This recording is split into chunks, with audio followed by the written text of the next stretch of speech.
सिमेज, सबसे ज्यादा छात्र, सबसे ज्यादा गोल्ड मेडल्स और सबसे ज्यादा placements. Call now. Nature village की क्या परिकल्पना है, बताइए तो हम भी समझें। नेचर विलेज चाहता है कि आत्मनिर्भर आप अपना गांव खुद को बनाइए। अच्छा। हम प्रेरक के रूप में विचारों को लेकर के जो सच है उसको लेकर के हम लोग गांव में जाते हैं। कि जैसे जो आपको बोले कि आपको अपना गांव को खूब डेवलपमेंट नहीं करना चाहेंगे, दुनिया में कोई ताकत आपको विकसित नहीं कर सकती। हाँ, देखना होगा कि सरकारी स्कूलों की बिल्डिंग बन रही है तो कैसी बन रही है। एक दो एग्जाम्पल देना बिल्कुल। पहला चीज की शिक्षा को लेते हैं। गांव के लोग कहते हैं मास्टर साहब नहीं पढ़ाते हैं। हम बोले मास्टर साहब आपके कलम के ताकत में है तो नहीं है। आपका क्या रोल है? बच्चा भेजना। तो हम बोले यहाँ पर आइए। पहला चीज मास्टर साहब को अवलोकन करना बंद कीजिए, उनका एनालिसिस मत कीजिए, मिड डे मील का एनालिसिस मत कीजिए। सबसे पहले आप अपना दायित्व कीजिए। प्राइवेट वाला क्या करता है? प्राइवेट वाला अपना बच्चा को 6 बजे तैयार करता है, पराठा बनाया, खाना बनाया, उसका बढ़िया से कपड़ा साफ सुथरा है कि नहीं, जूता है कि नहीं, सब कुछ करके उसको गेट तक पहुंचाया, स्कूल के बस तक, और नहीं तो स्कूल के गेट तक पहुंचाया। आप क्या किए? उसको पैंट फटा हुआ है, बटन ऊपर नीचे लगा हुआ है, झोला 6-10 बजा, झोला उसका टांग दिया, वो भाग रहा है। क्यों?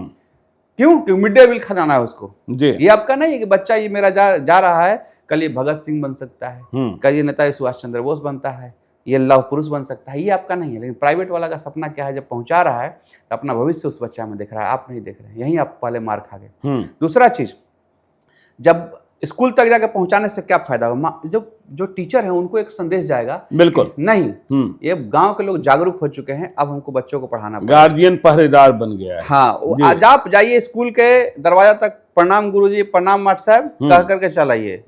इतना कहिएगा, हर व्यक्ति में मानवता है। शिक्षक महोदय अपना काम चालू कर दें। जब बच्चा लौट करके आए, उससे पूछिए बेटा क्या पढ़ाई किया तुम आज? 4 बजे लौट के आता, 5 बजे पूछिए बेटा क्या पढ़ाई किया? वो कुछ नहीं बता पाएंगे महोदय, क्योंकि उनका दिमाग तो कहीं और था, वो चल रहा है। अब लेकिन 1 महीना तक लगातार आप अपने बच्चे से पूछते रहिए कि क्या पढ़ाई किया, क्या पढ़ाई किया, क्या पढ़ाई किया, और जाते समय बच्चा को स्कूल तक छोड़ करके आइए। वो बच्चा आधा घंटा तक 1 महीना बाद बोलते रहेगा, ये पढ़ाई की, ये पढ़ाई की, मैडम ये पढ़ाए, सर वो पढ़ाए, ये सर ये बोले, वो सर ये बोले, ऐसा है कहानी, ये सर अच्छे हैं, ये सर ठीक नहीं है, अभी बोले बताएगा सब बताएगा। लेकिन उसके साथ साथ आपको ये भी जरूरी नहीं कि आप पढ़े लिखे हो पूछने के लिए। सबसे बड़ी बात ये है, हम पढ़े लिखे नहीं, हम पूछ सकते हैं बेटा क्या पढ़ाई किया? हम दादाजी हैं, क्या हमको पास आधा घंटा समय नहीं है? क्या स्कूल छोड़ने के लिए 10 मिनट हमको समय नहीं है? अरे बच्चा भविष्य तो देखिए, वो कितना बड़ा भविष्य के निर्माण करेगा। यही बच्चे, सरकारी स्कूल था, आज प्राइवेट न बन गया इतना बड़ा। बिल्कुल, यही सब हम लोग भी सरकारी विद्यालय के प्रोडक्ट हैं। मैं भी, सब कोई जितना भी निर्माण कर रहे हैं देश के, और अपने अपने क्षेत्र में नेतृत्व कर रहे हैं, इसको लीडरशिप आप कह सकते हैं, ट्रू लीडरशिप। चाहे बिजनेस हो, चाहे वो पत्रकारिता हो या अधिकारी हो, अधिकतर सरकारी विद्यालय के बच्चे हैं। लेकिन आज क्या हुआ? क्योंकि आपका ध्यान हट गया। पहले वही व्यवस्था थी, आप ध्यान लगाते थे बच्चा पढ़ा कि नहीं पढ़ा।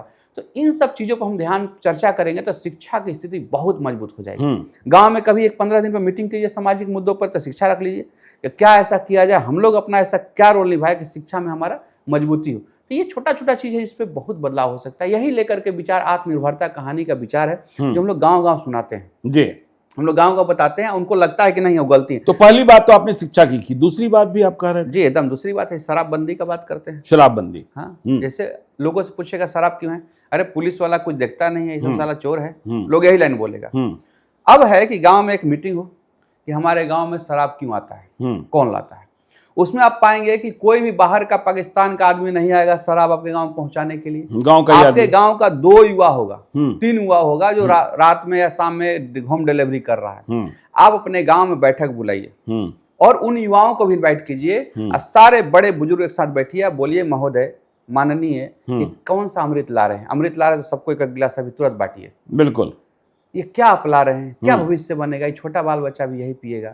आने वाला समय कैसा होगा? क्या भविष्य बनेगा? क्या देश का युवा क्रांति, इसीलिए आजाद किया गया था, इतना बलिदान। लेकिन वो तो बदमाश हो गए ना, गोली मार देंगे। नहीं, हिम्मत नहीं है। समाज की ताकत से बड़ा कोई ताकत नहीं है, ये मैं महसूस किया हूँ। अच्छा, समाज की ताकत से कोई गोली बंदूक की ताकत नहीं है। और हमारा देश लोकतांत्रिक व्यवस्था ऐसा नहीं है कि यहाँ जंगल राज चल रहा है। लेकिन अगर ये पहल करेंगे, उन युवाओं का समय संदेश चला जाएगा कि गांव का जो ये निवेदन था, ये निवेदन नहीं, यह आदेश है। और अगली बार से उनकी हिम्मत नहीं होगी गांव में डिलीवरी कर दे। लेकिन 15 दिन पर आपको मीटिंग रखना पड़ेगा इस मुद्दे पे। कितना छोटा काम है, शराब के समस्या से दूरी।